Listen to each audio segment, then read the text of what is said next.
This is a reading of the Tale of Despereaux, Chapter 3, Once Upon a Time. Despereaux's siblings tried to educate him in the ways of being a mouse. His brother Furlough took him on a tour of the castle to demonstrate the art of scurrying.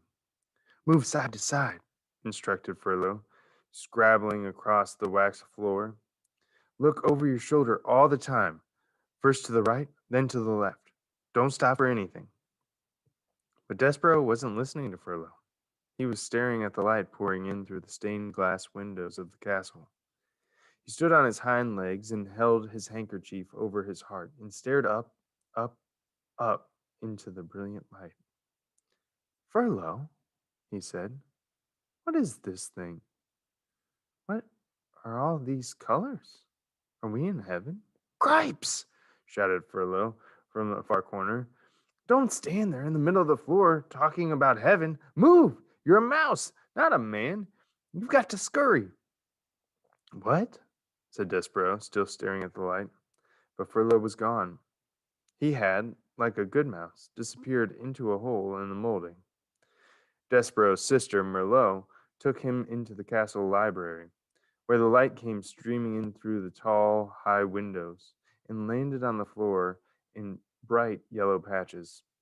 Here, said Merlot, follow me, small brother, and I will instruct you to the fine points on how to nibble paper. Merlot scurried up a chair, and from there she hopped on to a table, on which there sat a huge open book. This way, small brother, she said as she crawled onto the pages of the book. And Despereaux followed her from the chair to the table to the page.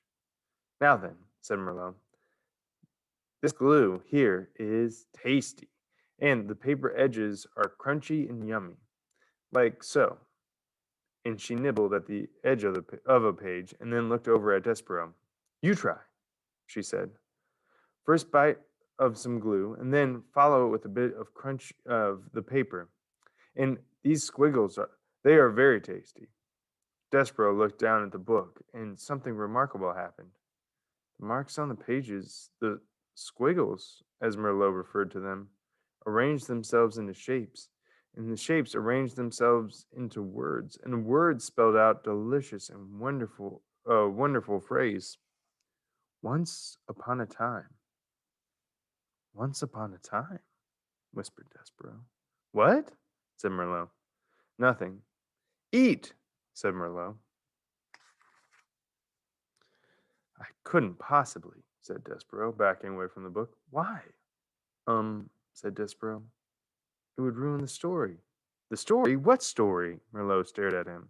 A piece of paper trembled at the end of one of her indignant whiskers.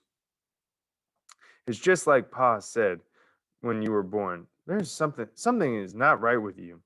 She turned and scurried from the library to tell her parents about this latest disappointment.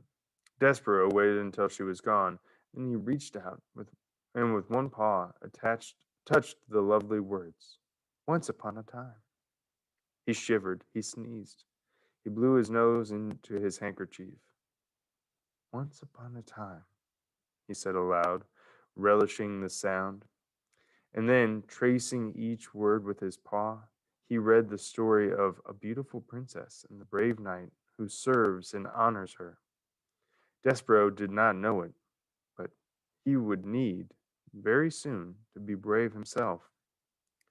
Have I mentioned that beneath the castle there was a dungeon? In the dungeon there were rats, large rats, mean rats. Despereaux was destined to meet those rats.